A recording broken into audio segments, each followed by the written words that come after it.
Welcome to news అడ్డా. తెలంగాణలో కాంగ్రెస్ పార్టీపై ప్రభుత్వ నీలినీడలు.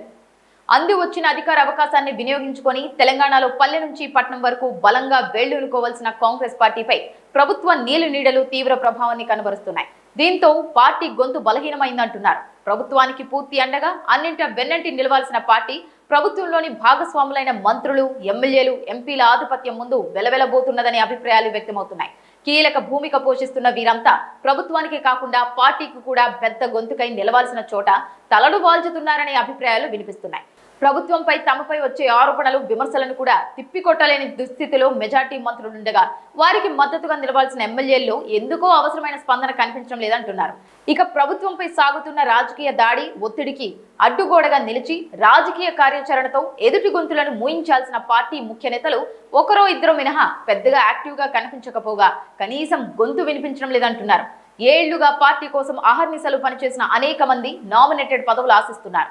వారిలో కొంత నిరాశ నెలకొన్నప్పటికీ ఇప్పటికే నామినేటెడ్ పదవులు పొందిన అనేక మంది నాయకులు సైతం నోరు మెదపకపోవడం పట్ల ఆశ్చర్యం వ్యక్తమవుతోంది. వీరికి ప్రభుత్వ, పార్టీ గొంతును వినిపించేందుకు ఛాన్స్ ఇవ్వడం లేదన్న వాదన వినిపిస్తుంది. మరోవైపు మెజార్టీ జిల్లాల్లో పార్టీ అధ్యక్షులను స్థానిక ఎమ్మెల్యేలు, జిల్లా మంత్రులు పట్టించుకోవడం లేదనే విమర్శలున్నాయి.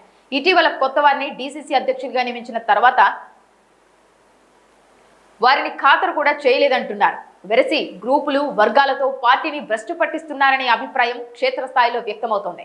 విభేదాలను పరిష్కరించాల్సిన పీసీసీ, క్రమశిక్షణ కమిటీలు చోద్యం చూస్తున్నాయన్న అపప్రదనం మోస్తున్నాయి. వరంగల్, నల్లగొండ, మెదక్, మహబూబ్ నగర్ జిల్లాల్లో నెలకొన్న సంఘటనలను పలువురు ఇందుకు నిదర్శనంగా చెబుతున్నారు. ప్రత్యర్థి పార్టీ నేతలు చేస్తున్న విమర్శలను ఎవరికి వారే ఖండించుకుంటారులే అనే ఉదాసీనత మెజార్టీ నేతల్లో కనిపిస్తోంది. పీసీసీ అధ్యక్షుడు మహేష్ కుమార్, భువనగిరి ఎంపీ చామల్ కిరణ్, ఎమ్మెల్సీ అద్దంకి, అప్పుడప్పుడు మాజీ ఎమ్మెల్యే జగ్గారెడ్డి, ప్రభుత్వ ప్రతినిధులుగా విప్ ఆది శ్రీనివాస్, అప్పుడప్పుడు ఐలయ్య, బల్మూరి, ఎన్నం లాంటి కొందరు నాయకులు తప్ప పార్టీ ప్రతినిధులు, ప్రజాప్రతినిధులు పెద్దగా స్పందిస్తున్న దాఖలాలు కనిపించడం లేదనే అభిప్రాయాన్ని పార్టీ వర్గాలే వ్యక్తం చేస్తున్నాయి. మంత్రులైతే తమ కార్యక్రమాలకే పరిమితం అవుతున్నారు. ప్రభుత్వంపై, పార్టీపై, సీఎం రేవంత్ పై ప్రత్యర్థులు చేస్తున్న విమర్శలను తిప్పికొట్టడంలో ఒకరిద్దరు మినహా మిగిలిన వారు తమకేమీ పట్టనట్లు వ్యవహరిస్తున్నారు అనే అభిప్రాయం వ్యక్తమవుతోంది. రాజ్యసభ, ఎమ్మెల్సీ పదవులు పొందిన మహిళా నేతలు కొందరు పెద్దగా కనిపించడం లేదంటున్నారు. కాలం మారింది, పరిస్థితులు మారాయి. గల్లీ నుంచి ఢిల్లీ వరకు రాజకీయాల్లో సైతం శరవేగమైన మార్పులు వస్తున్నాయి. దీనికి అనుగుణంగా మార్పులు చేపట్టకుండా ఇంకా పాత పద్ధతిలోనే నడుపుదామంటే కాంగ్రెస్ పార్టీకి కాలం చెల్లే రోజు దగ్గరలోనే ఉంటుందని పార్టీ శ్రేణులు ఆక్రోశాన్ని వ్యక్తం చేస్తున్నాయి. ప్రత్యర్థి పరుగు ముందు చతికిల పడిపోక తప్పదని, వెనక్కి తిరిగి చూసుకుంటే గతం, వర్తమానం తప్ప భవిష్యత్తు శూన్యమవుతుందనే హెచ్చరికలు వినిపిస్తున్నాయి. ఇక జాతీయ స్థాయిలో కేంద్రం ప్రభుత్వం అనుసరిస్తున్న వైఖరిపై గాని, బీజేపీ తీరుపైన గాని ప్రజల్లో తమ విధానాలు చాటి చెప్పాల్సిన పార్టీ రాష్ట్ర వ్యవహారాల ఇన్ఛార్జ్ మీనాక్షి నటరాజన్, ఇతర ముఖ్య నాయకులు ఈ విషయాలు అసలు పట్టించుకున్న పాపాన పోవడం లేదనే వాదనలు వినిపిస్తున్నాయి. గతంలో రాష్ట్ర వ్యవహారాల ఇన్ఛార్జీలు జాతీయ రాజకీయాలపై పార్టీ పరంగా గొంతు వినిపించేందుకు ప్రయత్నించేవారు. ఇప్పుడు రాష్ట్రంలో అధికారంలో ఉండి కూడా తెలంగాణ నుంచి సీఎం రేవంత్ రెడ్డి తప్పితే మరొకరు పెద్దగా మాట్లాడుతున్న దాఖలాలు కనిపించడం లేదని విశ్లేషకులు చెబుతున్నారు.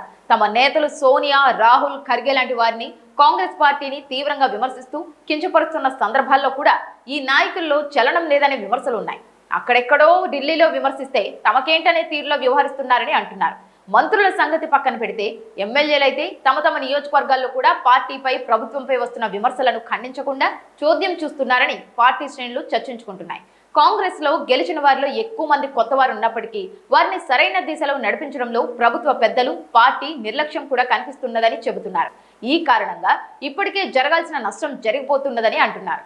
కాంగ్రెస్ పార్టీలో, ప్రభుత్వంలో ఇలానే ఉంటుందని కొందరు సమర్థించుకునే ప్రయత్నం చేస్తున్నప్పటికీ విమర్శలను, ఆరోపణలను తిప్పికొట్టుకుపోవడంతో ప్రజల్లోకి తప్పుడు సంకేతాలు వెడుతున్నాయనే చర్చ ఇప్పటికే పార్టీలో మరోవైపు సాగుతోంది.